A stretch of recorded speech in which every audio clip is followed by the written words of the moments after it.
আমি আমার মেয়ের কাইটটা ভাষায় দেবো, কিন্তু তাও একটা মুসলমানের ঘরে আমি দিব না। আমি না জানতাম না ও হিন্দু, আমি শুধু নামটা জানতাম। দোস্ত, আমার না এইভাবে ভালো লাগতেছে না, বুঝছিস? তোরা প্লিজ আমার একটা গার্লফ্রেন্ড ম্যানেজ করে দে না।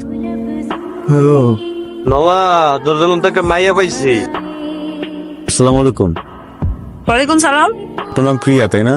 আমি আমার বন্ধুর কাছ থেকে খবর নিছি, বুঝছেন? আসলে হয়েছে কি, আমি যখনই জানতে পারছি যে আপনার নাম প্রিয়া, তখনই বুঝছি যে আপনার সাথে আমার কোনো না কোনো একটা ঘটনা ঘটবে।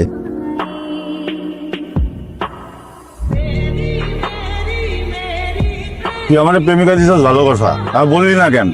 ওই মেয়ে অন্য ধর্মে। মামা তুই আমার যে পরিমাণ প্রেশার দিতেছে, আমি তো পুরো ব্যস্ত হয়ে গেছে। আমি আর খোঁজ পাইছি, নাম জানলাম প্রিয়া, আর প্রিয়া নামে ব্যাগের মধ্যে তার লেখা নাই যে সে কোন ধর্ম। আমি কি করবো এটা বল? করতে হবে না, আমি মায়ের ফোন দিয়ে বলতেছি যে সে তো তোমার লাগে আর যোগাযোগ করবো না। আর আমাদের সম্পর্ক তো এখন আর আপনি আপনিতে না, এটা তো তুমি তুমিতে হয়ে গেছে না। আমি কিভাবে ছাড়বো? ওকে ভালো লাগে না কথা বলতে?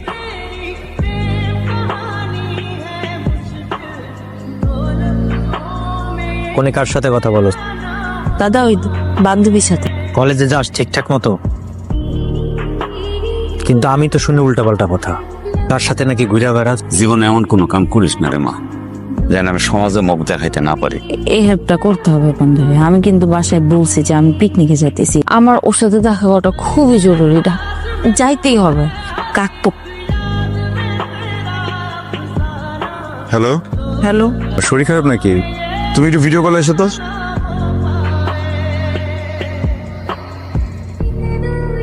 কি হয়েছে তোমার? আগে ডাক কিসের? আমার মেয়ে যদি কোনো দোষ না করতো তাহলে কাইটটা টুকরা টুকরা করে গাঙ্গে ভাসায় দিতাম।